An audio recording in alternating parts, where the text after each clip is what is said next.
If you guys love playing the old and traditional openings, if you guys love simplicity, then you have probably heard about the center game. We start with the e4 and d4. And guys, in this video, I'm going to show you 5 insane traps that you can use in the center game. And guess what? Center game being the oldest, being the traditional, but it is actually very simpler than the all modern openings, and you can transform your opening into multiple things by just going e4 and d4. We have a lot more attacking chances by going these two maneuvers. You can actually set up a very great structure in your center by like these kind of developments, and this structure is actually rock solid, and there is hardly an opening that can actually crush your this structure. This is a rock solid structure. So game start with the e4 and we have e5 standard king small opening. Through this, white is proclaiming the control of a center is called the very aggressive opening, because from the e4 only you can unleash multiple threats on the black's king, and that's actually very great. Like their f4 king's gambit, knight f3, bishop c4 Italian system, bishop b5 Rui Lopez, c3 Ponziani, d4 Scotch gambit. But here we are going to start with the center game by d4. Now pawn takes pawn, you recapture it with the queen. You have central queen and central pawn, so that's fine. You have a great center control here. Your opponent can either play knight c6 and also play knight f6. Both the knights have different purposes. Knight c6 actually attacks the queen and knight f6 attacks the pawn. So let's discuss first move, knight c6 hitting on the queen. That's not very prominent, right? So you have to go with queen e3 defending this pawn. And now guys, your opponent could play bishop b4 check on the king, a tactical development move. And also bishop e7 looks fine for the black. Let's discuss both of these moves. Let's say bishop b4 check on the king, a tactical development. You could play c3 hitting on this bishop, because if you play knight c3 then they will develop their knight and they are ready to go for a castle. They will complete their development. They will get ahead of you in the development. We don't want it, right? So we have to go with c3 hitting on the bishop. Now we have bishop a5, that's fine. We have bishop c4 hitting on this pawn at f7. Now if your opponent plays knight f6, you could play e5 hitting on this knight again, and this knight doesn't have really good squares to go. So this knight will become a more upset, right? So since black loves his knight, he will go with knight ge7 so that pawn e5 doesn't affect knight f6, right? Then we have what? Queen g3 hitting on this pawn at g7. Actually 79% people are going for a castle, so we have castle. Now we have h4 just ramming and barging inside the king's house. That's fine. Then we have knight g6 blocking the queen's path. Then we have h5 hitting on this knight. Let's say knight moves away, hitting on the bishop, defending this square. And guess what? Yes, we have bishop g5 hitting on the queen. A counteract maneuver, guys, because queen take this bishop is not an option, because queen takes queen is very great option for us. That's why queen e8 is their move. Then we have bishop f6 hitting on the knight and also going for this checkmate. That's actually very great threat. g7 is a checkmate. So they have to go with g6, and then only we have pawn takes pawn. If guys your opponent takes this pawn with the pawn, that's a blunder. We can't call it a blunder, but that's just game over because we have rook, yes, h8, and that's just checkmate. Let's say if knight take this pawn, then what do we have? Yes, queen sacrifice. Pawn can't take this queen because that's a pin. Great. Pawn takes queen. We still have rook h8, a checkmate. That's fine. This was the first trap. Okay guys, we're back on the initial position where we discussed bishop b4 check on the king, a tactical development maneuver. Let's say bishop e7 going for a development phase. Knight f3, oh sorry, c3, that's fine. Then we have knight f6, we have bishop d2, a development. Then we have d5 hitting on the e4 square. Then we just take this pawn, that's fine. We have knight b4 hitting on c2, going for a royal 4. Oh, that's kind of a problematic for us. So we have to go for a queenside castle, that's fine. But this pawn is hanging. So yes, people are going to take this pawn. And we want black to take this pawn because that's a trap. Yes, that's a poisonous pawn. So in the later phase of the channel, like in upcoming future, I will tell you guys how to identify when a pawn is poisonous, when you should capture a pawn and when you should not capture a pawn. So I will make a video on that also, but for now this is a poisonous pawn and we want black to capture it, so we are not going to defend this pawn. Now let's move forward. We have knight take this pawn, that's fine. We have knight takes knight, and now guys black could take this knight with his knight. That looks fine option, but this knight can also be captured by the queen.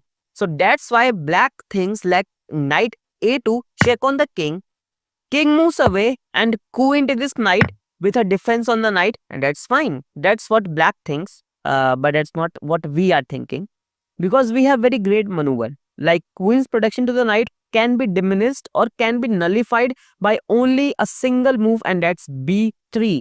That's the same maneuver which you do in the Russo Gambit, but I haven't explained you Russo Gambit, right? But don't worry, we are going to discover that also. Now after b3, queen's control on the knight or queen's defense on the knight just vanished. That's why knight b4 is the only move. Guess what? Black is still ahead by one full piece, but that's not the only thing black has to see, because black has another threat that he has to handle, and that is actually very great. Now guys, can you guess that perfect move? Can you guess that brilliant sacrifice that white has to make to get 5-piece advantage? I'm not kidding guys, it's actually 5-piece advantage that white will get, and you have to guess that move. Now if you are able to find that move, then do comment, okay?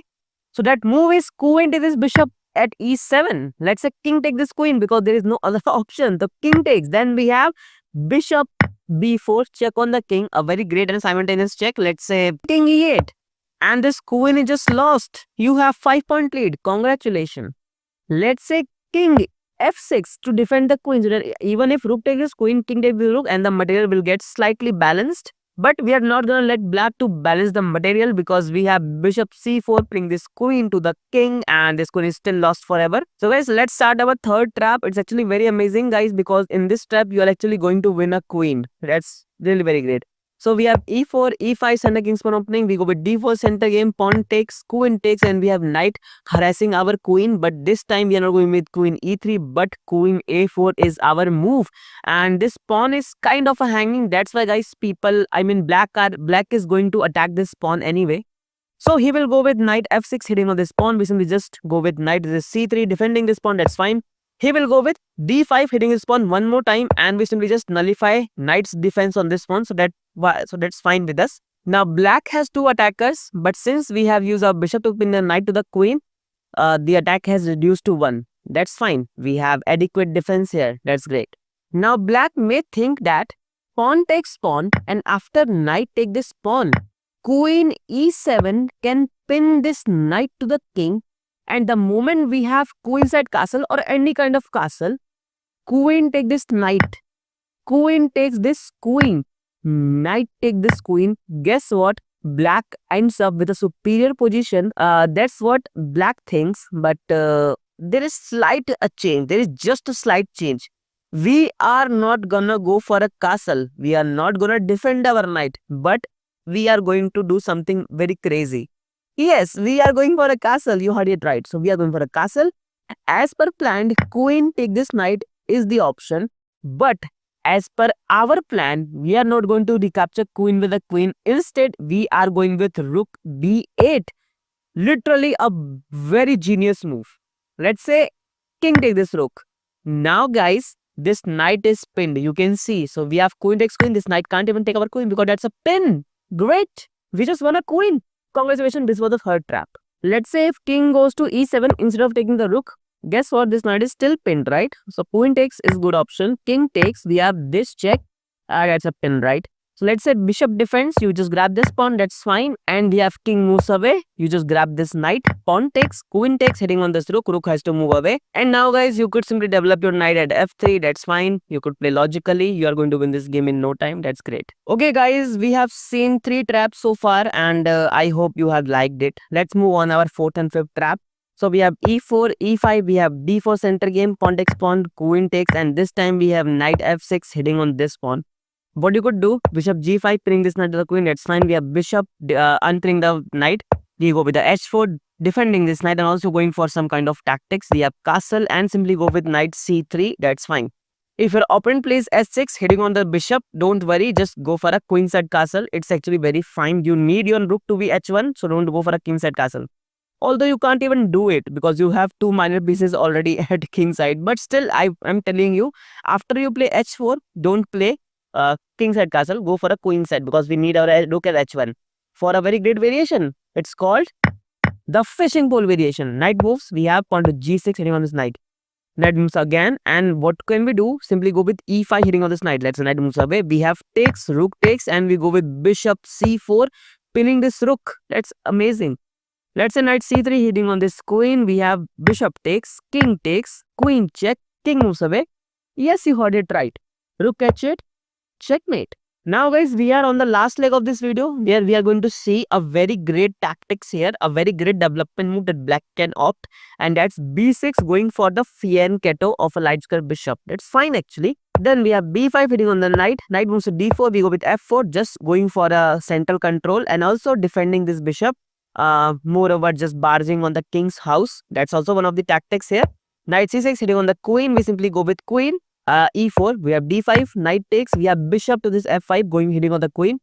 The moment we take the bishop, our knight is just hanging, and now king's d1 square is just controlled by our opponent's queen. But we don't care. Don't worry. Just take the bishop. Queen takes, we have bishop to this d3, blocking the control so that we can go for a queenside castle. That's fine. This pawn is kind of a hanging, so I don't think we should go for a queenside castle, but instead we play b3 first and then we can go for a queenside castle. This look fine. Then we have g6 on the queen. Then we have queen e4 going for a trade, and we have bishop takes. Now this knight is kind of pinned to the rook. At this point of time, guys, your opponent must play bishop take with bishop. That's actually a great move to play, but in a 2200 rated match, like I guess it was a blitz match or rapid, I don't even remember, but in a 2200 rated match, black actually played knight d4, aiming to go on c2 fork on the king and the rook, but allowing his own rook to get captured by the bishop. कोई बात नहीं, that's fine. Bishop takes this rook. That's it. Knight takes, we have king moves away f2, they take our rook, and this point of time, we have to go bishop to the bishop, hitting on this rook. It's fine. However, in that match, White played bishop c6 hitting on this knight. I don't know why he played it. Maybe because this knight doesn't have really good squares to go. So this knight is just trapped there. So that's fine. I don't have to... I mean, what can I say? Best move was actually bishop to the bishop. And let's say king moves away because there's not another good move here. I guess let's say king moves away. Just grab it, king take. And then you play bishop e4 to control the c2 square so that knight can't get an escape route. That's fine. We have pawn to f5, go for a end pass in. That's great. Let's say king moves away. You have knight development, king takes, rook takes. Guess what? You are fine here. Hai na? I mean, you have total of 8-point lead. So guys, this was the center game and these were the 5 insane traps in the center game. I hope you have liked it. So guys, thank you for watching. This is me, Shivam Kumar, your host. Do like, share, comment and subscribe channel for more videos like this.